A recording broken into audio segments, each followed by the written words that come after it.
Bonjour, je m'appelle Abdelrahim Mejdi, professeur de comptabilité et de mathématiques financières du lycée Mohamed VI de la direction régionale de Marrakech. Salut mes élèves, dans la continuité du programme de comptabilité de première année sciences économie et gestion en comptabilité, on a déjà traité les effets de commerce. Aujourd'hui, pour renforcer votre compréhension et pour vous aider à bien maîtriser le contenu des effets de commerce, on va faire des exercices. La première partie de ces exercices concerne les effets de commerce. On a dit que les effets de commerce sont des documents qui permettent de mobiliser une créance. Que veut dire mobiliser une créance? C'est-à-dire devenir un moyen qui permet au tireur de disposer de trésorerie nécessaire pour alimenter sa trésorerie et par conséquent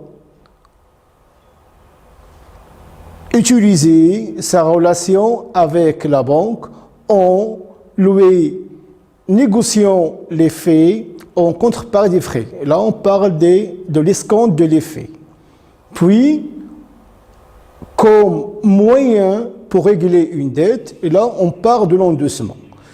On va commencer par le commencement, c'est-à-dire, on va commencer par la création, puis par la circulation, et puis et enfin par l'aboutissement de l'effet à l'échéance dans laquelle on procède à son encaissement. Donc, comme vous voyez sur le tableau, on a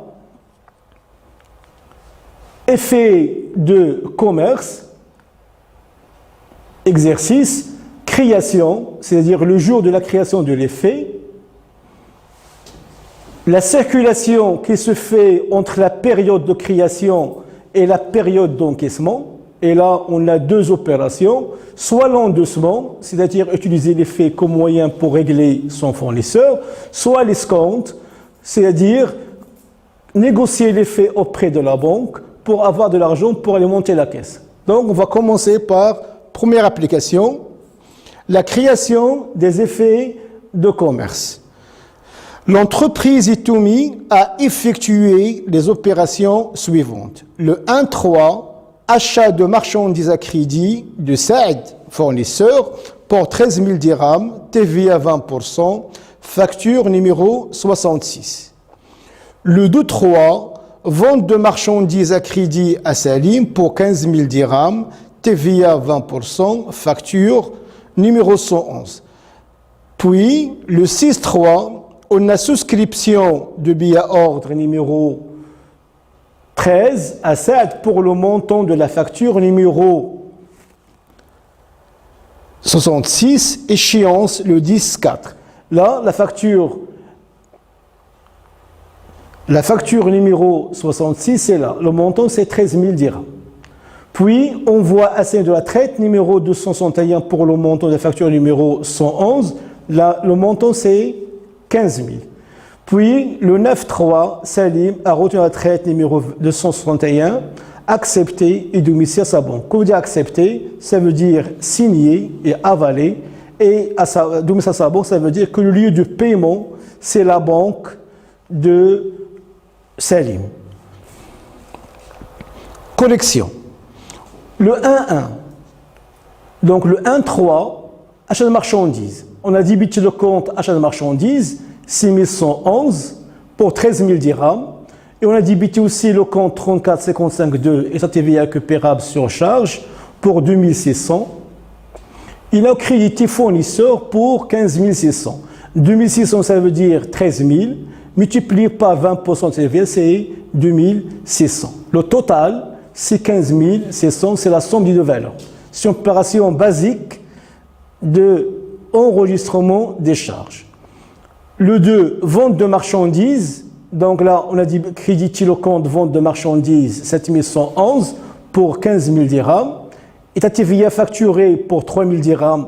3000 dirhams, c'est 15 000 fois 20% de la TVA.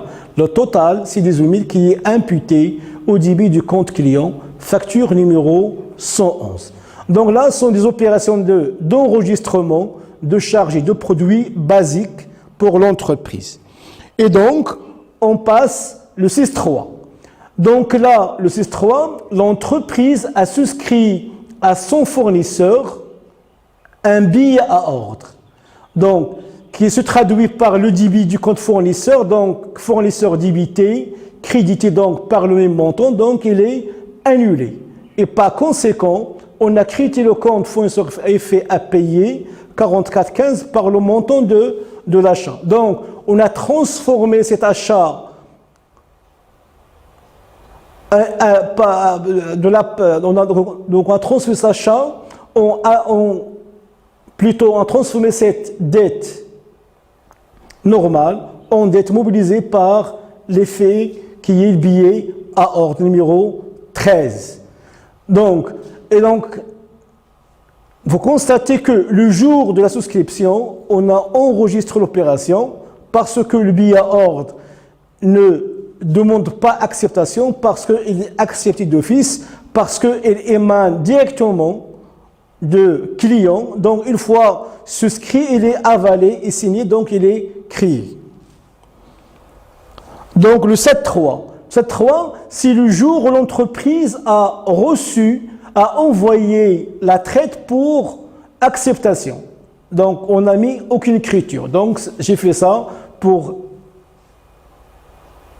des raisons pédagogiques et non pour des raisons techniques et comptables. Parce qu'on ne doit pas passer d'écriture.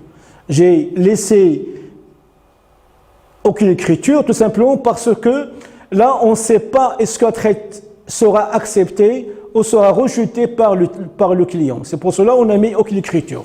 Donc, le 9.3, on débite le compte client effet à recevoir 34,25 et on crédite le compte 34,21 parce qu'il y a acceptation de la traite. Et là, vous constatez que on a passé d'une créance normale à une créance mobilisée par un effet de commerce. Donc là, on a ces opérations, on les a fait chez Tumi, c'est-à-dire le fournisseur. On va voir ce qui se passe chez son fournisseur, Saad. C'est-à-dire, pour Saad, l'achat effectué par Itomi, il s'agit pour lui d'une vente de marchandises. Donc, il débite le compte client, il crédite vente de marchandises, et sa TVA facturée, la somme des deux valeurs est imputée au débit du compte client. Le jour où il a reçu le billet à ordre, il a débité le compte client et fait à recevoir pour le montant de billet à ordre, 15 600, c'est le montant de la créance, parce que on a passé d'une créance normale à une créance mobilisée par un effet de commerce, et on a créé un compte client. Donc, client 15 600, donc il est annulé. Donc, comme si la vente a été effectuée en contrepartie de billet à ordre. Donc, on a ici une créance mobilisée par un billet à ordre, par un effet de commerce. On va voir ce qui se passe au niveau du client de Tumi. Pour l'opération de la vente de Tumi, il s'agit ici d'un achat de marchandises. Donc là, c'est une opération d'achat simple. Et par conséquent, on a débité achat de marchandises, et la TVA récupérable sur charge, et on a crédité fournisseur. Puis, le jour où il a accepté la traite, il a débité contre fournisseur, donc fournisseur débit crédit, il est annulé. Et donc, comme cet achat a été effectué en contrepartie d'une dette immobilisée par l'effet de commerce, c'est-à-dire la traite 261. Maintenant, on va passer à la circulation de l'effet de commerce, c'est-à-dire les opérations qui se font entre le jour de la création de la traite et le jour d'échéance. Là, ce sont des opérations qui sont effectuées par le fournisseur bénéficiaire de l'effet de commerce. Donc, on a le 15.3, escompte à la BMCE de la traite numéro 261 aux conditions suivantes. escompte 222, commission 25, TVA 10%. Et on a vu que ces éléments-là, c'est l'escompte plus commission plus TVA, constitue ce qu'on appelle l'agio TTC. Donc 10% de 222 plus 25 dirhams, c'est-à-dire l'agio hors taxe, multiplié par 10%, c'est l'agio TTC. Donc pour terminer, donc avis de crédit numéro 999, valeur nominale 15 000 dirhams. Donc là, c'est une simple remise de l'effet à l'escompte. On va passer à la deuxième opération, le 23, endossement de l'effet de commerce, numéro 28, valeur nominale 6 000, et d'échéance le 28-4 pour régler le fournisseur LERI. Donc on a utilisé un effet de commerce ici, 28, pour payer notre fournisseur. Donc utiliser d'une créance mobilisée pour régler une dette. Collection. Donc pour l'escompte, vous constatez ici que la valeur imputée à la banque au début du compte banque est inférieure à la valeur nominale de l'effet. Pourquoi? Parce que l'opération d'escompte est toujours accompagnée des frais qui sont prélevés sur le montant de l'effet de commerce. Et donc parce que le service de l'entreprise, de la banque plutôt en faveur de l'entreprise, est un service payant. Et vous constatez ici qu'il y a intérêt bancaire. Ce qui veut dire qu'il s'agit là d'une dette à court terme garantie par l'effet de commerce mis à l'escompte. Et là, vous constatez qu'on a critiqué l'escompte parce qu'il s'agit d'un crédit, pour vous dire qu'il s'agit d'un crédit et non pas d'une opération de vente d'effet de commerce. Donc là, pour récapituler, que l'opération d'escompte est une opération de dette à court terme garantie par la valeur de l'effet de commerce. C'est pour cela que la banque prélève des intérêts et au lieu de mettre ici effet de commerce, client effet à recevoir, il a mis crédit escompte parce que j'ai un crédit. Parce que tant que l'effet n'a pas été payé par le tiré, le tireur reste toujours le garant envers l'entreprise, c'est-à-dire envers la banque, c'est-à-dire l'entreprise bancaire, donc la banque. Et par conséquent, vous constatez qu'on a débité le compte banque par 7 750, c'est-à-dire 18 000 moins ces trois montants, l'intérêt 222, 25 services bancaires, TVA 2,47. On a crédité le compte intérêt bancaire, qui c'est un sous-compte du compte intérêt des emprunts et dettes. 222 par le montant de l'escompte. On a débité services bancaires par 25 dirhams services bancaires. Et on a débité TVA récupérable sur charge 2,47. Ça veut dire devient ce montant-là, c'est 222 plus 25, c'est 247, multiplié par 10%, donc ça donne 24,7, donc c'est pas 2,7, donc crédit discount c'est 18 000. Donc là, on doit mettre 24,7 et non pas 2,47, donc on va corriger. Puis l'opération de l'endossement. Fournisseur, on débite fournisseur et on crédite le compte client et fait recevoir. Là, pourquoi on crédite le fournisseur? Parce qu'il s'agit de règlement d'une dette. Et la dette, généralement, est réglée lorsqu'on paye le fournisseur. On débite le fournisseur passe au 50 de classe 4 qui augmente par le crédit et diminue par le débit. Donc, puisqu'il est débité, donc il est diminué. Et comme on a payé ça, on l'a payé par client fait recevoir, parce que ce compte 50 de classe 3 augmente par débit d'une part crédit. Puisqu'on a cédé la propriété de l'effet au fournisseur, donc on a crédité pour que ce compte soit annulé. Donc en même temps, on a réglé la dette en utilisant la créance mobilisée par l'effet de commerce.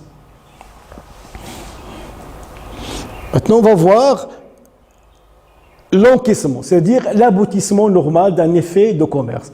Donc, normalement, lorsqu'on crée un effet de commerce, c'est pour qu'il soit réglé à l'échéance, c'est-à-dire le jour où imputé, le jour fixé par le tireur et tiré au moment de sa création. Et donc, on a le 22.4, remise de l'effet de commerce numéro 98 à la BMCE pour encaissement, valeur nominale 21 000, échéance le 25.4. Et la deuxième opération, le 26.4, réception de l'avis du crédit numéro 0025 de la BMCE, concernant l'effet de commerce numéro 98, naître à votre compte, c'est 20 972,5, commission 25, TVA 2,5. Vous constatez ici que la valeur de l'effet, qui est 21 000, n'a pas été totalement imputée au compte de bénéficiaire. Parce qu'on a déduit les 25 de commission et 2,5 de TVA. Donc 2,5 TVA, ce qui fait qu'on a prélevé du montant de l'effet de commerce 27,5 dirhams. Ils n'ont imputé que 20 912,5. Le 27.4, réception de la BMCE d'un avis du DIBI numéro 151 concernant le paiement du billet hors numéro 13, échu valeur nominale. Donc là, il y a entrée d'argent, il y a règlement d'un effet de commerce arrivant à échéance. Donc, on va illustrer à travers les écritures au journal. Donc, le jour de la remise de l'effet à l'encaissement. Vous constatez qu'on a débité le compte effet à l'encaissement 15-13 et a crédité au compte client parce que effet à recevoir 24-25. 34,25. Donc, ce compte-là a été crédité pour qu'il soit annulé et donc pour vous dire que l'effet est remis à la banque à l'encaissement. Et on ne sait pas est-ce que cet effet sera encaissé effectivement ou sera retourné un pays.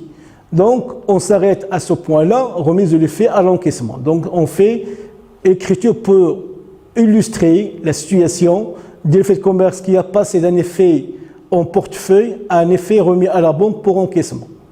Le 26.3, on a reçu l'avis de crédit. Ça veut dire que notre compte a été alimenté par le montant de l'effet de commerce numéro 98. Et donc, on a débité la banque par la valeur nette, c'est-à-dire 21 000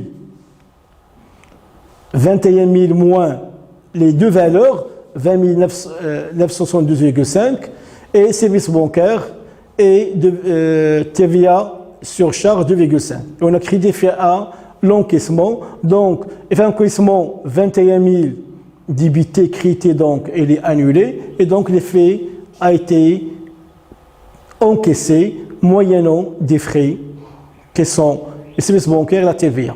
Donc, la valeur nette, c'est 21 000 moins les deux valeurs, la commission et TVA. C'est bien. Donc, le 27.3, donc là, l'entreprise, c'est elle qui a effectué le paiement de la dette ou de l'effet de commerce. C'est pour cela qu'on a débité fournisseur fait à payer, débité, parce qu'elle était crédité. Donc 50 classe 4, comme je dis auparavant, donc 50 classe 4, et puisqu'il n'augmente pas le crédit, par le débit. Donc puisqu'il est débité, ça veut dire qu'il est diminué et donc qu'il est payé. Comment on a payé ça? Par la banque. Banque classe 5 de trésorerie, augmente par le débit et du pas le crédit, parce qu'il est crédité, donc ça veut dire qu'on a effectué le paiement par la banque, ce qui fait qu'on a payé notre dette par le compte banque. Donc, dans cette partie-là, on a traité les opérations du jour de la création au jour de l'encaissement en traitant les différentes opérations que peut effectuer le tireur bénéficiaire de l'effet de commerce soit pour régler une dette en utilisant l'endossement, c'est-à-dire établir une relation entre son fournisseur et son client. Ça veut dire à l'échéance, le client tiré va payer le fournisseur de tireur. Et l'opération de l'escompte, qui consiste à alimenter la trésorerie des sommes d'argent nécessaires en négociant les faits de commerce auprès de la banque. Donc merci pour votre attention. À la prochaine séance, Inch'Allah.